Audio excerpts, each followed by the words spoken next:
Азаңғы сәлем хаммеге. Хәзір біздерде Аралда 5:30 азаңғы. Сізлер мына сұлулыққа қараң. Қандай сұлу бұл жердің рассветі, адамлар. Осы үшін келуге стоит, сюда стоит.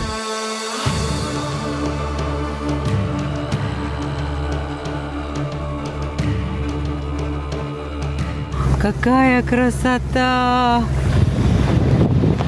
Какая красота! Сұлулық. Бұл не деген сұлулық? Адамлар осы жерлерге кеп көру шарт. Достар, мен азыр қай жердемін деп ойлайсыздар? Дүниеде ең сұлу жердемін.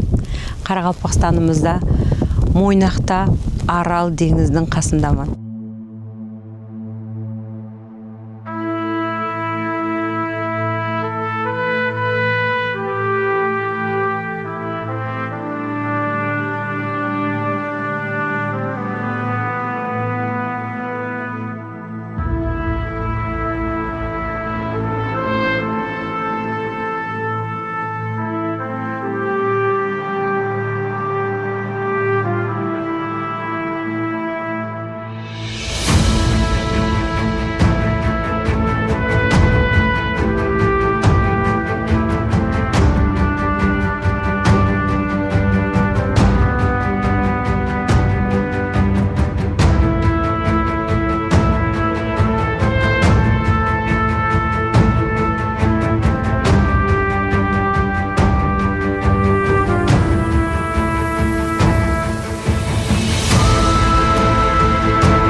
Мен расын айтқанымда, ешқашан о дәрежеде біздердің каньонымыз сұлу болады деп ойламадым.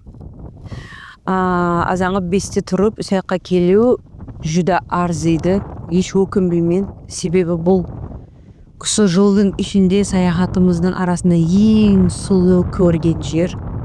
Жүда жүрегіме батып қалған жер. Жаңағы да глубины сердца тронула дейді о. Сол именно осы жер болды маған бүгін. Себебі біріншіден біздің ана ватаным менің жерім. Екіншіден бұл Құдайдың бір енді мojizасы да. Қараң қандай өз қолымен соғып қойған, картинада соғып қойғанда осы каньонлар. Маған баяғыда бір айтатын еді, Қарақалпақстанның каньоны Америкадан сұлу деп, Аризонадан сенбейтінем. Ойш деп айтатын. Бірақ достар, қазір өзім келіп, сонда сұлулықтан шүкіршілік етіп тұрпан. Қараң, қиламан келің, ана айым турға хабарласын, сонда жүда зор локацияларды сілерге көрсетеді. Достар, мына каньонлар сондай сұлу. Қараң, мына мысалы су себептен, біздеріміз аралымыздың су себебінен сондай формаларға жетіскен. Енді балықшылардың айту бойынша бұл жерлер, именно мына біздер қазір тұрған жер бар ғой, кемелердің парковкасы болған деп айтады. Себебі енді аралы толқын күшлі болған. Толқыннан сақлану үшін кемелер осы жерге келіп тұратын болған. Себебі мына жерде толқынлар болмағанда. Енді балықшылар сөйтіп айтып береді, қайдам бұл жерлер қараң қандай тарихта болған өз үйімізде да. Көпқани қазір бір сол балықшыларды көріп, бір соралар берсем, интервьюларды берсем, көп қызық ватқан вопрослар бар еді. Мына жерде мысалы аз деп қарасаңыз, мына тасларға қараң да, қалай мына жоғарысында қалған, қараң мына судың ізлері мысалы не.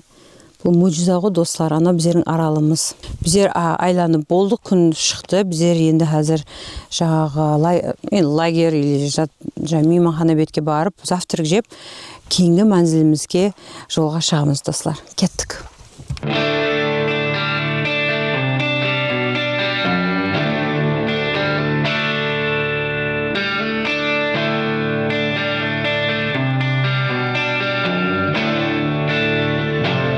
Достар, Судочиға жетпестен алдын жолда біздер бір жүда қызыққарлы поселокқа жетіп қалдық. Бұл поселоктың аты Құбла Үстірт. Елгері болса станция номер 7 деп аталған. Себебі алдын бұл жерде газокомпрессорная станция номер 7 құрылған екен. Бұл жерге Советский Союз идеологиясы менен комсомольцларды жібереді. Яғни переселенцлар бұл жерге көшіп келеді.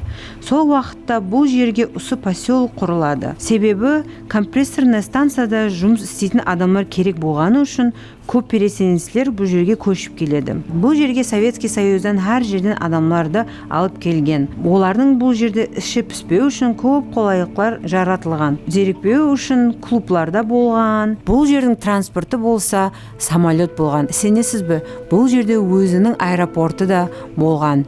Бұлар таксинің орнына кішкентай самолетпенен аралға, я болмаса бір жақын ауылдарға ұшып келетін болған екен. Әмде бұл жер московское обеспечение болғаны үшін және де оларды продуктылар менен тәмелейтін болған. Тек қана апуай продуктылар емес, бұл жерде ең зор качественный басқа жерде жоқ продуктылар менен тәмелеп адамдар бұл жерде хаз етіп жасаған.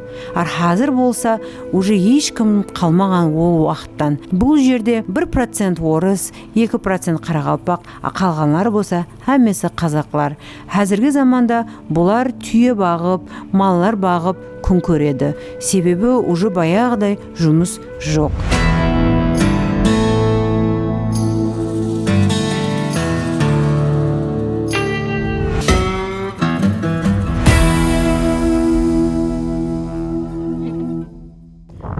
Достар, біздер қазір Судочыға келдік, наконец-то.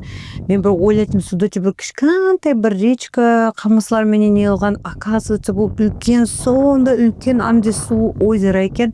Ана жерде қазір әр түрлі жаңағы кептерлер, құсылар, әмде фламинголар да бар екен азғантай.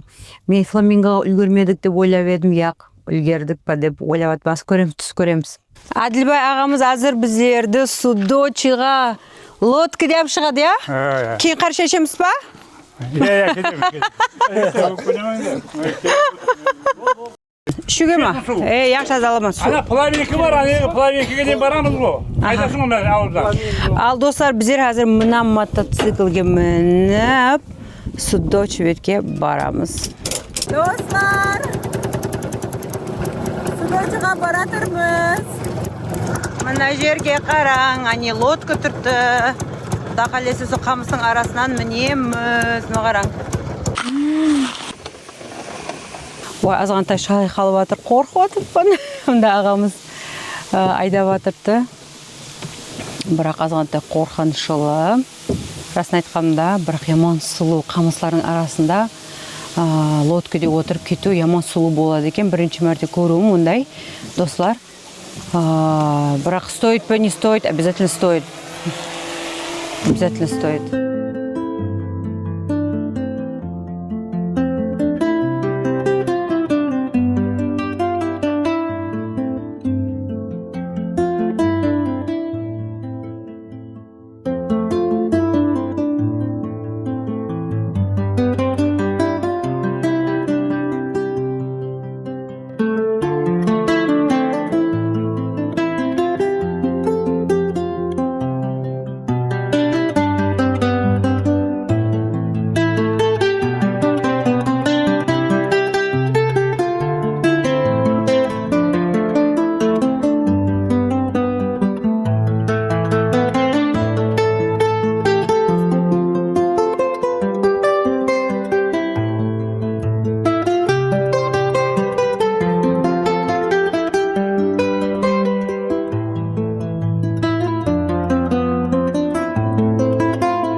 Сіз қара шай ішесіз ба аға? Қара шай ішесіз ба?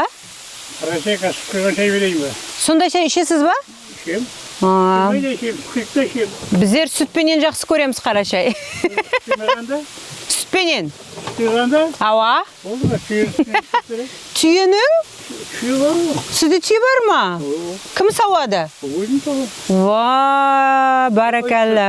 А? Түсіріп аттым. Ауа, сізді әме танысын?